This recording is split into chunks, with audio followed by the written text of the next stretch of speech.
Hello students, today we are going to start SEM 6 Fundamental of Financial Management book का chapter number 1 financial management. ठीक है, बहुत सारे college के students मेरे पास आते हैं, बोलते हैं प्रैक्टिकल सम्स या फिर कोई भी हो वो हम तो अच्छे से कर लेते हैं, पर मैम थियरी सब्जेक्ट्स में हमको बहुत प्रॉब्लम आती है, वो हमको समझाने वाला कोई नहीं है।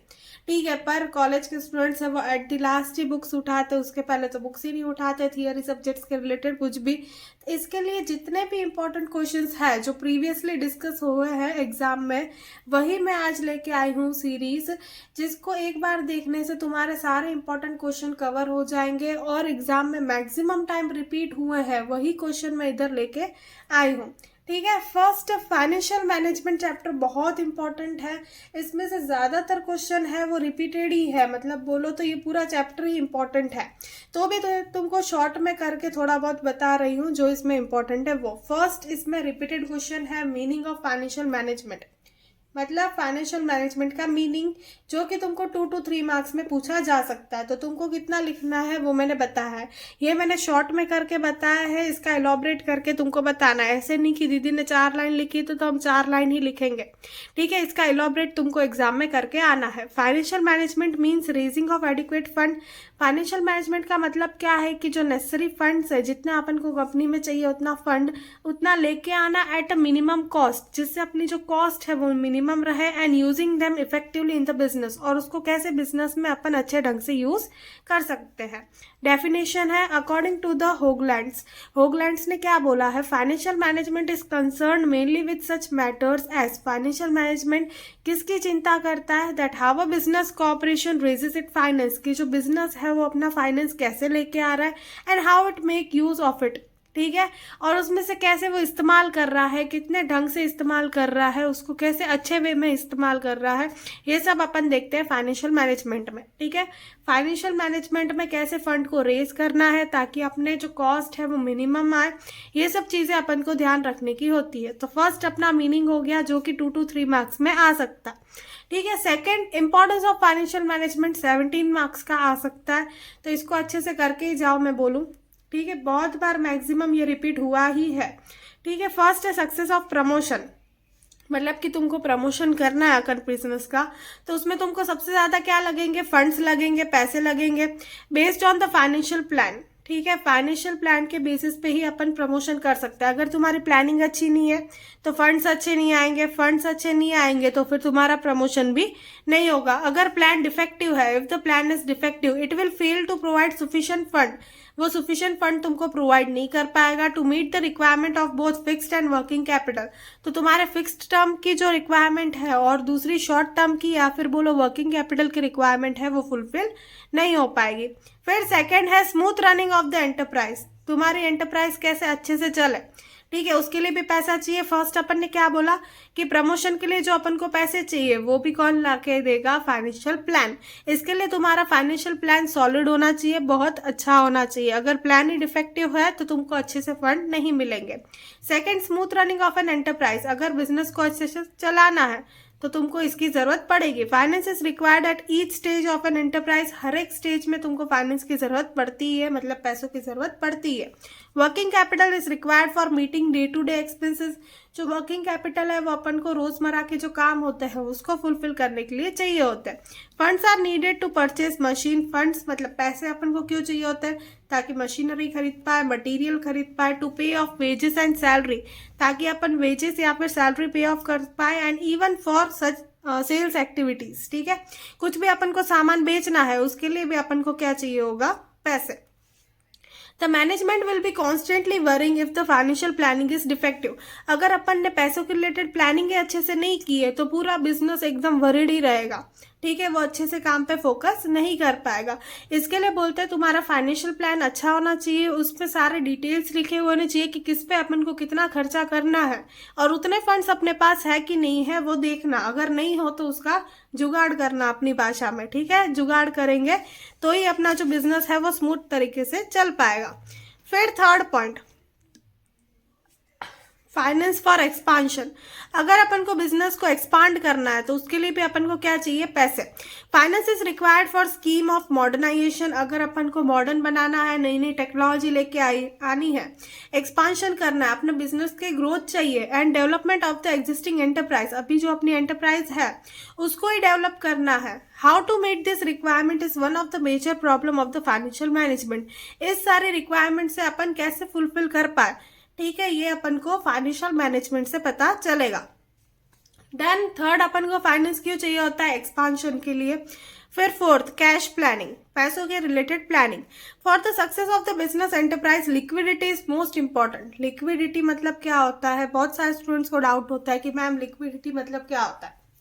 देखो, लिक्विड बिजनेस अपन कब बोलेंगे, जब ये बिजनेस के पास कैपेसिटी होगी, उसके जितने भी डेप्थ है वो टाइम टू टाइम वो फुलफिल कर पाए, ठीक है, या फिर उसके पास कैश या फिर कोई अदर कैश कन्वर्टेबल जल्दी से अपन कर पाए, ऐसी कोई होगी असेट, उसको अपन क्या बोलते हैं, लिक्विडिटी, ठीक है। Business will lead to fail if you ignore cash planning, अगर बिजनेस में कैश प्लानिंग नहीं होगी तो वो फेल हो जाएगा, ठीक है, वो आगे प्रोसीड नहीं कर पाएगा।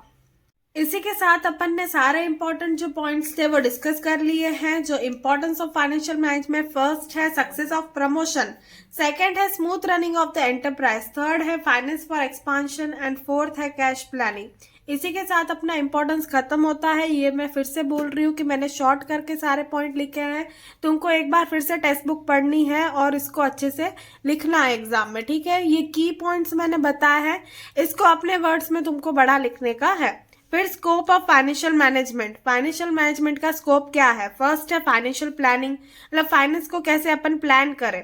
फिर finance needed by the business in the initial stage when it is establish and that required to keep it going has to be estimate, ठीक है, स्टार्टिंग के स्टेज में अपन को कितने पैसे चाहिए और फ्यूचर में अपन को कितने पैसे लगेंगे, यह डिसाइड करना बहुत जरूरी है।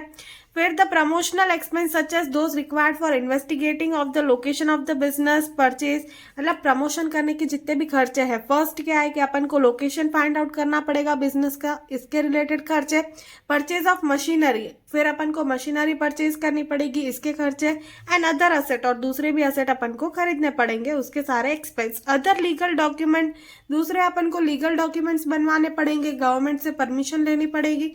प्रमोटर्स रेम्यूनरेशन, प्रमोटर को भाई पैसे देने पड़ेंगे अपन को, ऐसे मुफ्त में तो काम करेगा नहीं कोई। ये सारे खर्चों के लिए भी अपन को पैसों की प्लानिंग पहले से करनी पड़ेगी। इसके लिए कैपिटल बजट बनाना पड़ेगा, वो बहुत इंपॉर्टेंट फंक्शन है फाइनेंशियल मैनेजमेंट का। Total investment required for various proposal, the cash inflows, the return on capital employed etcetera have to be calculated which required expert knowledge. इसके अलावा भी अपन को कहाँ पर इन्वेस्टमेंट करना है, ये सारे रिलेटेड डिसीजन अपन को लेने बहुत जरूरी है। इसके लिए अपन को एक एक्सपर्ट की नॉलेज चाहिए। सारे जो लोग हैं वो हर एक फील्ड में तो एक्सपर्ट नहीं हो सकते, ठीक है, तो इस फील्ड से रिलेटेड जो एक्सपर्ट है उसकी राय लेना बहुत जरूरी बन जाता है, ठीक है। स्कोप में फर्स्ट क्या है, फाइनेंशियल प्लानिंग। फिर सेकंड अपन पढ़ेंगे रेजिंग फाइनेंस। अब अपन ने प्लानिंग तो कर दी कि मेरे को इतने इतने पैसे लगेंगे, ठीक है, उसके अकॉर्डिंग मेरे को फंड रेज भी तो करने पड़ेंगे। The finance must be raise from the most dependable and economical sources. मेरे को जो सोर्स एकदम डिपेंडेबल लगे, मतलब जिस पे मैं भरोसा कर सकता हूँ, उस सोर्स में मेरे को जाना चाहिए। शॉर्ट टर्म और long term requirement finance both can not be and should not be raise from the same source. अभी छोटे समय के लिए मेरे को पैसे चाहिए और लंबे समय के लिए भी चाहिए, दोनों को मैं एक सोर्स से नहीं ले सकता हूँ, दोनों के सोर्स मेरे को अलग डिसाइड करने पड़ेंगे, जो मेरे को वर्किंग कैपिटल और फिक्स्ड कैपिटल के लिए फंड्स देगा। If fund raised are more than required by the business, there will be unnecessary burden of interest and dividend. अगर मेरे को जितनी जरूरत है उससे ज्यादा ही मैंने फंड रेज कर दिए तो फिर अननेसेसरी बर्डन बन जाएगा इंटरेस्ट देने का। और डिविडेंड, अगर मैंने डिबेंचर्स लिए तो इंटरेस्ट देना पड़ेगा, और अगर मैंने डिविडेंड दिया, मतलब डिबेंचर्स शेयर होल्डर्स लिए हैं, तो मेरे को डिविडेंड देने का बर्डन बन जाएगा। Therefore there should be a proper capitalisation of the business. मेरे को कितने कैपिटल की जरूरत है, कितना उसमें से फिक्स्ड है और कितना उसमें से वर्किंग है, इसकी नॉलेज होना बहुत जरूरी है। इसको बोलते हैं रेजिंग ऑफ फाइनेंस। फर्स्ट अपन ने पढ़ा फाइनेंशियल प्लानिंग, मतलब पैसों के रिलेटेड प्लानिंग करो कि कितने की जरूरत है। Second raising finance, short term और लॉन्ग टर्म दोनों के लिए कितनी जरूरत है, वो उस हिसाब से तुम सोर्सेज फाइंड आउट करो। फिर थर्ड है प्रॉपर यूटिलाइजेशन ऑफ फंड, अच्छे से उस फंड को यूटिलाइज करो। Having raised capital from most economical source, the management will have to take care of to see the fund procured are utilise properly. ठीक है, अभी अपन ने कैपिटल रेज तो कर दिया, अब उसमें देखना है कि वो अच्छे से यूज हो रहा है कि नहीं, कोई गलत काम में तो लोग उसको यूज कर रहे हैं या नहीं कर रहे हैं, वो अपन को देखना बहुत जरूरी है। The profitability of the business depend on efficient utilisation of fund. अगर अपन फंड को अच्छे ढंग से यूज करेंगे तो ही अपने बिजनेस का प्रॉफिट होगा, वरना नहीं होगा। फिर फोर्थ, डिस्ट्रीब्यूशन ऑफ अर्निंग, जो अपन ने पैसे कमाए हैं उसमें से मैं कितना डिस्ट्रीब्यूट करूं, कितना डिविडेंड दूं, कितना मैं कंपनी को आगे चलाने में यूज करूं। A rational distribution of earning is as important as procurement of money. It is also a difficult task of the distribution. ठीक है, मतलब अच्छे से डिस्ट्रीब्यूट करना वो बहुत इंपॉर्टेंट है बिजनेस में, और एज वेल एज वो डिफिकल्ट भी है। ठीक है, इसको डिसाइड करना बहुत डिफिकल्ट है। The size of the net profit depend on the decision about the amount to be set upside for depreciation, provision for the bad debts, provision for the taxes aside. ठीक है, अभी मेरा कितना profit होगा वो किस पे डिपेंड करता है, मैंने कितने प्रोविजंस बनाए हैं उस पे। ठीक है, डेप्रिसिएशन का कितना प्रोविजन बनाया है, बैड डेब्ट के लिए कितना बनाया है, और टैक्स के लिए कितना बनाया है, ये सब चीजों पे मेरा डिपेंड करता है नेट प्रॉफिट। ठीक है, मतलब जो मेरा प्रॉफिट आया उसमें से मैं डिडक्ट करूंगी पहले डेप्रिसिएशन, फिर बैड डेब्ट के लिए प्रोविजन बनाया वो डिडक्ट करूंगी, टैक्स के लिए प्रोविजन बनाया वो डिडक्ट करूंगी, फिर जो अमाउंट बचेगा वो मेरा तो कम ही बचेगा। अभी वो डिपेंड किस पे करता है, मैंने ज्यादा अमाउंट का ऊपर प्रोविजन बनाया है कि कम अमाउंट का बनाया है, उस पर डिपेंड करता है। ठीक है, फिर the finance manager has to take proper decision about the amount to be transfer to the reserve. इसके लिए रिजर्व में मेरे को कितने पैसे डालने हैं, कितने असाइड रखने हैं, ये डिसाइड करना बहुत जरूरी है। सरप्लस टू बी रिटेन्ड, अगर जो भी सरप्लस बच रहा है उसको वापस कंपनी में डालो। Rate of dividend to be distribute, और बाकी का तुम डिविडेंड शेयर होल्डर्स में बांट दो। ये डिसीजन लेना बहुत जरूरी है। फर्स्ट था फाइनेंशियल प्लानिंग, पैसों के रिलेटेड प्लानिंग करो। सेकेंड तुमने पढ़ा रेजिंग फाइनेंस, पैसे शॉर्ट टर्म और लॉन्ग टर्म दोनों के लिए सोर्सेस देखो। फिर सोर्सेस भी आ गए, पैसे भी आ गए, तो अब वो पैसे अच्छे ढंग से यूज हो रहे कि नहीं बिजनेस में वो देखो।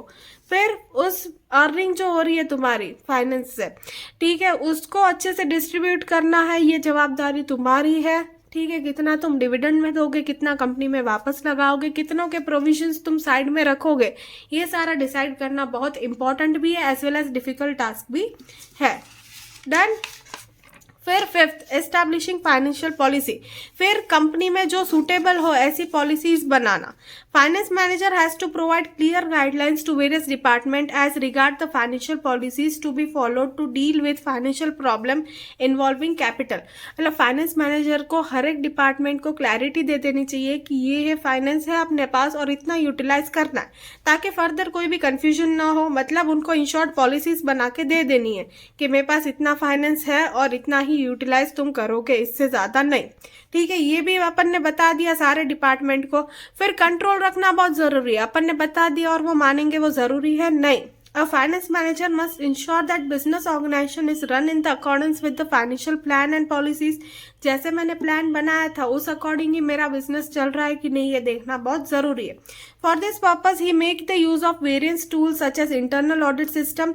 इसके लिए जो वेरियंस हो रहा है वो चेक करने के लिए एक ऑडिट सिस्टम बनाया गया है। रेशियो एनालिसिस अपन करते हैं, फिर बजटरी कंट्रोल, ये सारे मेथड्स है, टूल्स एंड टेक्निक्स है, जिससे तुमको पता चलता है कि वेरियंस कितना आ रहा है।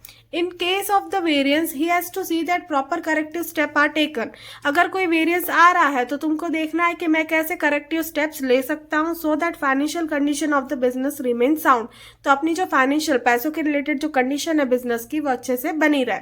डन। फर्स्ट अपन ने देखा financial planning, second raising of finance, फिर थर्ड देखा proper utilisation of fund, fourth देखा distribution of earning, fifth establishing financial policy and sixth देखा फाइनेंशियल कंट्रोल। डन, सारे पॉइंट्स क्लियर है। अभी नेक्स्ट अपन करेंगे फाइनेंस फंक्शन। ठीक है, फाइनेंस फंक्शन भी बहुत इंपॉर्टेंट है, ये भी 17 मार्क्स में आता है, तो मैं रिकमेंड करूंगी ये भी करके जाओ। आप बोलोगे मैम आप तो सारे आंसर्स करा रहे हो, मैंने बोला स्टार्टिंग में ही कि यूनिट 1 में बहुत सारे क्वेश्चंस इंपॉर्टेंट है, तो इसमें ज्यादातर तुम क्वेश्चंस करके जाओ, ऐसा मैं तुमको बोलूंगी, क्योंकि बहुत सारे क्वेश्चन है वो मैक्सिमम टाइम रिपीट हुए हैं। ठीक है। फिर फाइनेंस फंक्शन में फर्स्ट है, इसमें 3 मेथड है टोटल, मैं बता दूं। पहले ये ट्रेडिशनल है, फिर टू वाइड अप्रोच है एंड मॉडर्न अप्रोच है। टू वाइड को एक्सटेंसिव भी बोल सकता है, ठीक है। उसमें से फर्स्ट अपन ट्रेडिशनल करते हैं, ये बहुत बार पूछा भी गया है। Till 1950 the approach to finance function was too narrow. 1915 तक ट्रेडिशनल अप्रोच बहुत ही छोटा था, उसका कॉन्सेप्ट इतना वाइड नहीं था। As it confined the role of finance manager to raising of fund only. पहले क्या मानते थे कि फाइनेंस मैनेजर का काम क्या है, सिर्फ फंड लेके आना, ठीक है, सिर्फ रेज करना fund. F.W. Page remarked while defining the term finance function that in modern money using economy, finance management means to make provision to procure money when required. ठीक है, F. Page ने क्या बोला कि सिर्फ रेज करना तुम्हारा काम नहीं है। कब रेज करना, जब तुमको कंपनी में जरूरत हो, वो बहुत इंपॉर्टेंट है, ठीक है। F.W. Page ने क्या बोला, फाइनेंशियल मैनेजमेंट का ये फंक्शन तो है कि उसको चलो रेज तो करना ही है, पर ये क्या फायदा कि मेरे को 1 महीने पहले जरूरत थी पर वो 2 महीने के बाद पैसा लेके आ रहा है, तो ये नहीं चलेगा, ठीक है। जब मेरे को रिक्वायर्ड है, व्हेन रिक्वायर्ड लिखा हुआ है, जब मेरे को रिक्वायरमेंट है तभी मेरे को पैसे लेके दो। फाइनेंस फंक्शन इंक्लूडेड, अभी ट्रेडिशनल अप्रोच के अंदर जो फाइनेंस फंक्शन है उसमें क्या क्या 3 पॉइंट इंक्लूडेड है, ये अपन को पढ़ना है। फिर से मैं रिपीट कर रही हूँ, ये मैंने शॉर्ट में लिखा हुआ है तुमको समझाने के लिए, इसको तुम्हें बड़ी लैंग्वेज में लिखना है। अ स्टडी ऑफ कैपिटल मार्केट और फाइनेंशियल इंस्टीट्यूशन। फर्स्ट पॉइंट क्या है, इसमें अपन को फाइनेंस इंस्टीट्यूशन या फिर कैपिटल मार्केट को स्टडी करना पड़ेगा, जैसे कि स्टॉक एक्सचेंज, जैसे NSE, BSE, commercial bank, SBI and all, investment bank, ऐसी बैंक्स जो सिर्फ इन्वेस्टमेंट में ही ध्यान देती है, उसका डिपॉजिट, लैंडिंग मनी ये वाला काम नहीं है, सिर्फ इन्वेस्टमेंट में ही वो फोकस करती है। अ स्टडी ऑफ फाइनेंशियल डॉक्यूमेंट। फिर सेकंड पॉइंट, फर्स्ट अपन ने क्या पढ़ा, इंस्टीट्यूशन या फिर कैपिटल मार्केट में फोकस करना। बी पॉइंट क्या पढ़ा, फाइनेंशियल डॉक्यूमेंट्स है, जैसे बहुत सारे टाइप्स के शेयर, डिबेंचर्स और दूसरे जो लीगल पेपर है, which are the instrument of raising fund, जिससे अपन फंड को रेज कर सकते हैं, इसमें ध्यान देना। फिर C, a legal and accounting relationship between firm and its supplier of the firm, मतलब रिलेशनशिप बनाना फर्म और उसके सप्लायर के बीच में। फर्म मतलब कि कंपनी, और उसका सप्लायर ऑफ फंड मतलब कि मैं जिस इंस्टीट्यूशन से पैसे ले रही हूँ वो, दोनों के बीच में अच्छे संबंध होना बहुत ज़रूरी है, क्लैरिटी होना बहुत ज़रूरी है। फर्स्ट कैपिटल इंस्टीट्यूशन या फिर फाइनेंशियल इंस्टीट्यूशन या फिर कैपिटल मार्केट, इसको स्टडी करना। सेकेंड डॉक्यूमेंट स्टडी करना, जैसे कि शेयर, डिबेंचर्स और वो सब। थर्ड है कि तुम्हारे फर्म और सप्लायर के बीच में अच्छे रिलेशनशिप बनाना, ठीक है। फिर traditional approach criticised on the several ground. Criticised मतलब क्या होता है, लिमिटेशन, ठीक है। ट्रेडिशनल अप्रोच की बहुत सारे लिमिटेशन है। First is emphasises in the traditional approach is on raising on fund only, जैसे स्टार्टिंग में ही बोला कि ये सिर्फ फंड को रेज करने में ही ध्यान देते हैं, उसको कैसे यूज करना है वो नहीं बताते। Second, it concentrate mainly on the financial administration of the joint stock company, ये जॉइंट स्टॉक कंपनी में ही ज्यादा ध्यान देते हैं। कोऑपरेटिव सोसाइटी या फिर कोऑपरेटिव बिजनेस कंपनीज, इन सब में ध्यान नहीं देता है, सिर्फ जॉइंट स्टॉक कंपनीज, ठीक है, साथ में मिलकर चलने वाली जो कंपनीज होती है वो। इट कंसिडर द रिक्वायरमेंट और procurement of fund on such event और episode during the life time of the company as promotion, incorporation, merger. Such event do not occur every day while financial management is a problem which a business has to face from day to day। ठीक है, ये किस पे ध्यान देता है, long term जो अपने हैं गोल्स उस पे, मतलब कि प्रमोशन हो गया, इनकॉर्पोरेशन हो गया उसमें। पर वो रोजमर्रा की जिंदगी में तो अपन को काम नहीं आते हैं, पर अपन को रोज जिंदगी में काम आते हैं। डे टू डे लाइफ की जो प्रॉब्लम्स है उसमें अपन को फाइनेंशियल मैनेजमेंट की जरूरत होती है, पर ट्रेडिशनल अप्रोच उस पर फोकस नहीं करता है। ठीक है, मैं फिर से ये पॉइंट को रिपीट कर रही हूँ, ठीक है। It consider the requirement and procurement of the finance on such event or episode during the lifetime of a company as promotion, incorporation और merger। ठीक है, मतलब कि ये लाइफ टाइम जो यूज होने वाले हैं उस चीजों में ज्यादा ध्यान देते हैं, जैसे प्रमोशन, इनकॉर्पोरेशन और merger. Such event do not occur every day, ऐसे इवेंट्स रोजमर्रा की लाइफ में नहीं होते हैं। While financial management is a problem which a business has to face from day to life. ठीक है, पर फाइनेंशियल मैनेजमेंट क्या है, ऐसी प्रॉब्लम है जो अपन को रोजमर्रा की जिंदगी में पड़ती है। ठीक है। The traditional approach place emphasises on the long term finance. जो ट्रेडिशनल अप्रोच है वो ज़्यादातर किस में फोकस करता है, लॉन्ग टर्म फाइनेंशियल रिक्वायरमेंट में, and ignore the importance of working capital. ठीक है, जो वर्किंग कैपिटल की नेसेसिटी है अपनी उसको इग्नोर करता है। ये अपना ट्रेडिशनल अप्रोच का फर्स्ट पॉइंट हो गया है। फिर से रिपीट करते हैं, ट्रेडिशनल अप्रोच में अपन ने क्या पढ़ा, 1915 तक ये अप्रोच बहुत छोटा था। ठीक है, वो सिर्फ फाइनेंशियल मैनेजर क्या सोचता था कि अपन को बस फंड ही रेज करने हैं। सेकंड, FW पैरिश ने ये डिफाइन किया था कि सिर्फ फाइनेंशियल मैनेजमेंट का काम फंड को लेके आना नहीं है, जब जरूरत हो तब लेके आना ये बहुत जरूरी है। फिर फाइनेंस मैनेजमेंट में क्या इंक्लूडेड है, कैपिटल मार्केट, फाइनेंशियल इंस्टीट्यूशन जैसे कि स्टॉक एक्सचेंज, कमर्शियल बैंक और वो सब। बी वाला पॉइंट, बहुत सारे टाइप्स के डॉक्यूमेंट जैसे कि शेयर, डिबेंचर्स और दूसरे लीगल पेपर हो गए वो। फिर legal and accounting relationship between firm and supplier, मतलब रिलेशनशिप बनाना फर्म्स और सप्लायर के बीच में, पर इसकी लिमिटेशन भी है। क्या क्या कि ये सिर्फ फंड ही रेज कर पाता है। सेकंड, ये सिर्फ जॉइंट स्टॉक कंपनी में ही काम आता है। फिर थर्ड, ये लिमिटेशन क्या है कि ये सिर्फ लॉन्ग टर्म की रिक्वायरमेंट में ही ध्यान देता है, जैसे कि प्रमोशन, इनकॉर्पोरेशन, मर्जर, ये सब। ठीक है, पर जो रोजमर्रा के लाइफ के प्रॉब्लम्स है, अपने डे टू डे एक्सपेंस है, उसमें ध्यान नहीं देता। Traditional approach place emphasises on long term financial requirement, ये सिर्फ लॉन्ग टर्म जो अपनी पैसे की रिक्वायरमेंट है उसमें ही ध्यान देता है, और वर्किंग कैपिटल की जो रिक्वायरमेंट है उसमें ध्यान नहीं देता है। ठीक है, बी है too wide approach.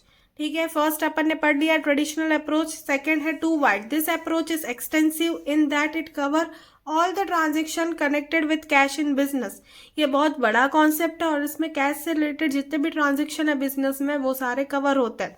If we adopt this approach, the whole field of business management is covered by financial management.